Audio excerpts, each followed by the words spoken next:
Okay, welcome to a series of podcasts from New Prime in the public domain for public interest. So, what do we have today?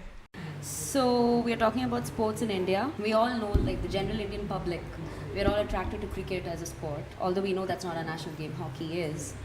How do you exactly attract a group of people to non-cricket sport? And also, like Abhinav Bindra said, if we want athletes to win, we need long-term investment. Do you agree to that statement? I think he also said that India needs to get its priority right, and Yes. there is a lot of poverty in India, which I agree to, and I don't agree to the latter point. India doesn't have the financial strength to fund all the athletes by itself. At least the government of India doesn't have the wherewithal to bear all the expenses of all the athletes. So what it can do is like sponsor people in Olympics and stuff. But the time is ripe for innovation in this regard, wherein the ways by which you can fund if you're an athlete or a performer has changed now. So you don't need state patronage to perform. If you're a performer or an athlete, what individuals have to do is understand the market economy and how it works, and brand themselves from the very time they decide that they want to be athletes. So imagine you have branded yourself appropriately and you have a fan following. A lot of people have been following your career and are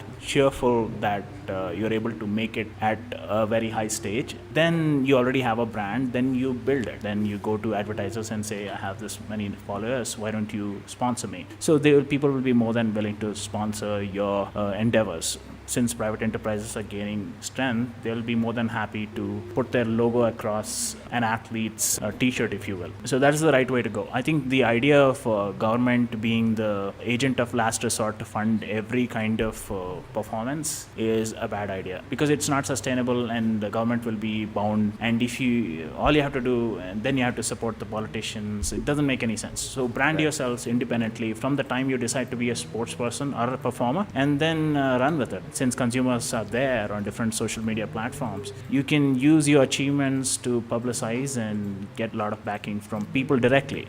Yeah. It's much better model of funding yourself than relying on government funding. Plus, there are other factors other than direct government funding. For example, there are many movies that are coming out about sports people like Mary Kom, Geeta Babita, Milkha Singh. Movies have their own motivations. They're Yeah. sick and tired of now. People are very smart and intelligent.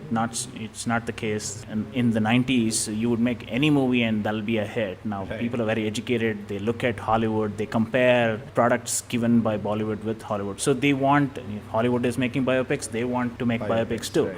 So they have their own reasons. They're not in it for philanthropic reasons or something like that. So, but I think sports is exciting. Who doesn't like competitive sports? Or how about, say, for example, there's IPL in India for cricket. Yeah. So there could be other Premier Leagues like that for different sports. that Exactly. could turn So if professional. you have grassroots level sports, there will be corporations who would want to expand on the leagues that exist outside. Let's say EPL wants to expand on football talent in India, because it works out great for them if a lot of people also play sports as opposed to just watch sports. So it's in their best interest, these international leagues, to actually harness talent in a country as big as India. That's about it.